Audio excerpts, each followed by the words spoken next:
everybody, welcome back to the channel. My name's Nicole and this is Dusty Book Sniffers, and today I'm here to talk about my Christmas read, which is The Nightmare Before Christmas. So let's get started.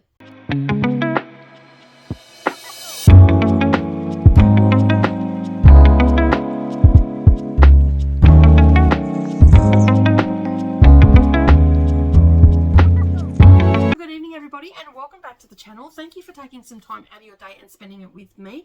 This is the start of a reading vlog, and basically I am reading this on Christmas Day, and so you will get to see bits and pieces of what's happened. No one's going to be on camera or anything like that, but you know, there'll be pictures dropped in and all that sort of stuff for B-roll on things that we're doing. We are having a super quiet Christmas.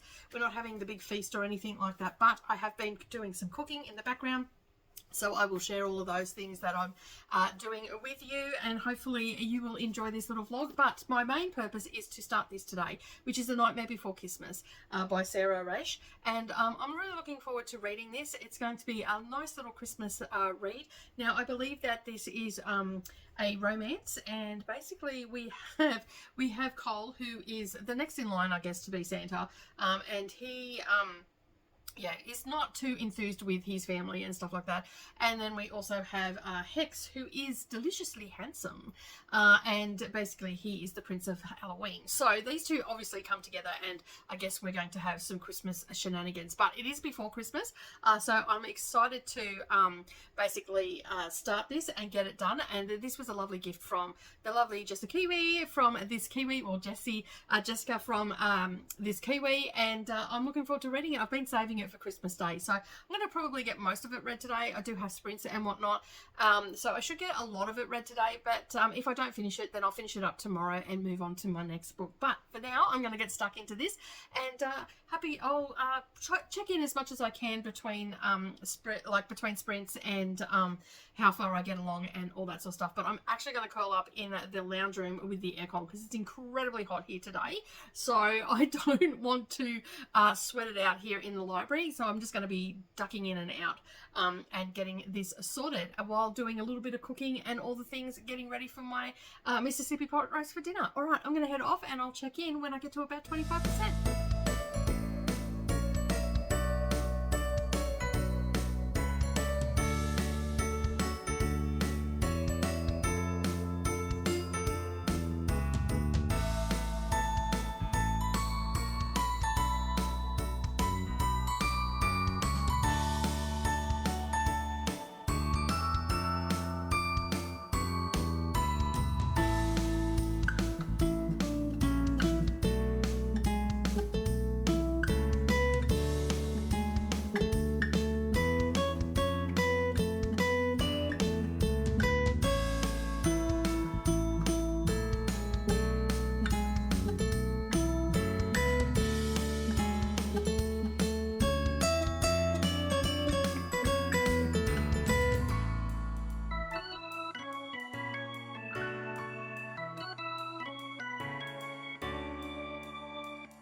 And welcome back. All right, it is a couple of hours later and I'm about onto chapter 7 of The Nightmare Before Christmas. This is my Christmas Day read, and I've been doing some making some bread and all the things which you will see throughout the vlog anyway.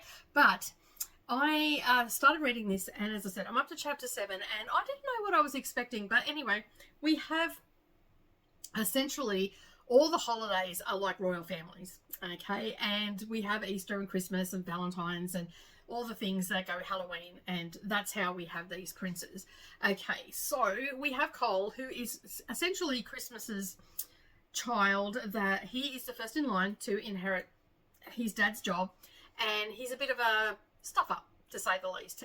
The book opens up with him being incredibly drunk, talking to his dad on the phone, because his dad is not impressed, because he actually sent all the Christmas wishes, not at Christmas, but in June, to a particularly small country, which then sent that country into chaos and caused riots and all the things. So he was getting in trouble for that. And then it jumps. He basically, before it jumps, he goes out into the laneway because he's just trying to clear his head. He's at his friend's birthday party and stuff, and all that sort of stuff's going on in the background. And he goes out into the laneway, and a guy turns up, and he's talking to this guy, and he basically just dumps all this information onto this guy. And then essentially they're sitting there for a little while, and they kiss. Then his friend comes out to see if he's okay and all that sort of stuff. And basically when he turns around, the guy's gone. A year and a half later, we pick the story up again. It jumps into the next chapter, and it's a year and a half later. And, you know, he had been thinking about that night and whatnot. Not a lot or anything, but then his brother turns up, and he has to go home. And basically he gets there, and all of the reporters are there, and all those sort of things are happening. And he is not impressed that he has to be there, but he knows he has to because duty calls. And this is where we start to meet some of the other characters. So his brother becomes more prevalent in it. We also have Iris, is a long-term friend of his. And we have her sister, and then we have Santa Claus, I'm assuming, because he's Father Christmas. And then we have Iris's part of the Easter family. And so, yeah, and then they're at this celebration, which is trimming the tree. And their fathers make this announcement that they are going to be courting. And it's unbeknownst to them. They didn't know this. And yeah, so Cole is not interested, nor is Iris by any chance. But the banter that goes on between them, not a lot has happened except this big announcement. And there's, you know, a little bit of banter around, and we're getting to know the characters a little bit more, and all of that sort of thing that happens in the beginning of a book, I guess. We're setting everything up. But Hex is for Hex Halloween. He has turned up and has basically sent the cat amongst the pigeons, and so now it's really awkward because Cole knows that Hex and him have kissed in the alleyway. So that is how it's sort of gone. And so basically now we are up to the part of a story where it's going to flow on from that. We know who all the players are in the book. We know what their roles are. We've got this fake marriage that's, well, this fake courtship that's happening because the Hex character is now being thrown into the ring, but it is always going to be Prince Cole that marries Iris.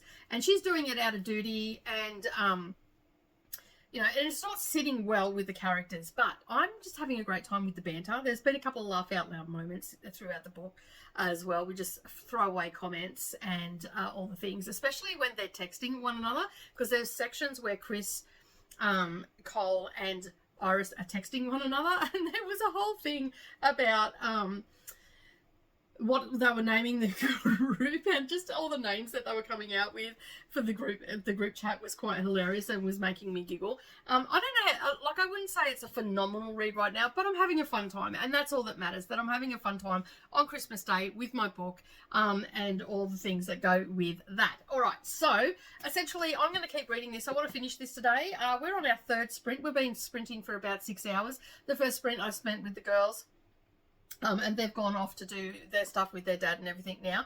And I've got 37 minutes left of the third sprint. The Wheel of Times has been really kind today and spun nothing but the first one was an hour, and everything else has been 90 minutes. So hopefully we can keep on that track. But I'm going to continue on with this. I'm on track to finish this by tonight, and I may even end up getting it finished on sprints. We'll see how we go. All right, I'm going to sign off for now, and I will check in when I've got to about the halfway point.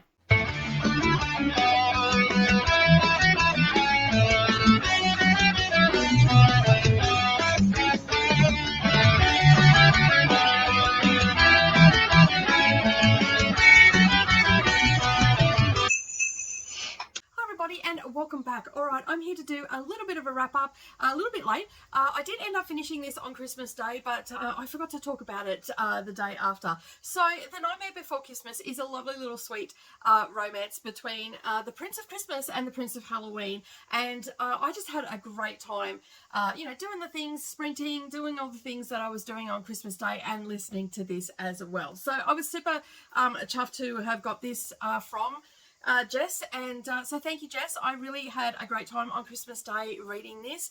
There was lots of little moments in here that were a little bit laugh out loud, and as I was reading it I realized that there was like these little hidden messages all the way through it, you know, like social media is not good for your health, and you know, there was a lot of social commentary through this one, but they were just thrown in really nicely. Like they were talking about capitalism and all this sort of stuff, and how you know, Christmas seems to be like the be all and end all of holidays, and like there was all these little hidden messages and little gems and whatnot. So I don't really have a lot more to say about this book, except that it was a 3.5 star read for me. It wasn't super phenomenal. It didn't put it up into like the 4-star or anything. It was just a sweet Christmas romance, and I actually am so happy that I have read it. And would I visit this again? Probably, because there's lots of little bits and pieces that I probably missed.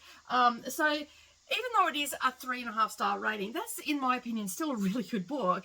It's just not a phenomenal book. But I know that if you like Christmas stories and you like, you know, to just curl up with a book and fall into the story, this is going to hit the spot for you, because that's exactly what happened to me. I started sprints, I started reading it, I fell into the story. I did a couple of things around the house. For the most part, I read it with my eyeballs. There was a couple of times that I switched over to the audio, as I like to do. I just couldn't put it down, basically. So should I maybe mark it up a little bit higher? I don't think so, because I don't think it was an absolute phenomenal like read for me. The writing was great, the storytelling was great, all the things, it ticked all the boxes for me.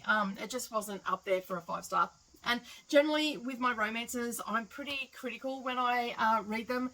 Not critical as such, I don't mark them very high. Like, they have to be absolutely phenomenal for me to give it a 4 or even a 5-star read. But this one most definitely was up there. It was 3.5. It's great. I think you'll have a fabulous time with it, and all the things that go with reading a Christmas novel. I highly recommend reading it on Christmas Day, because that was a lot of fun. I was just constantly in the Christmas mood. I was actually dreading Christmas Day a little bit, because I was going to be home a little bit by myself. Like, I had the girls here in the morning, and then I was going to be here essentially for the rest of the day, and I wasn't going to be seeing anybody, and I was a little bit how you going? But I ended up having a fabulous day, hanging out with all my friends on sprints, doing some Christmas cooking, a recipe that was gifted to me for my birthday from Coda. I cooked that, as you would have seen in the not great photos, but in this video, and I got to enjoy a gift from a friend as well, and it was a Christmas story, so it kept me nice and festive, and I ended up having an absolutely cracker of a day.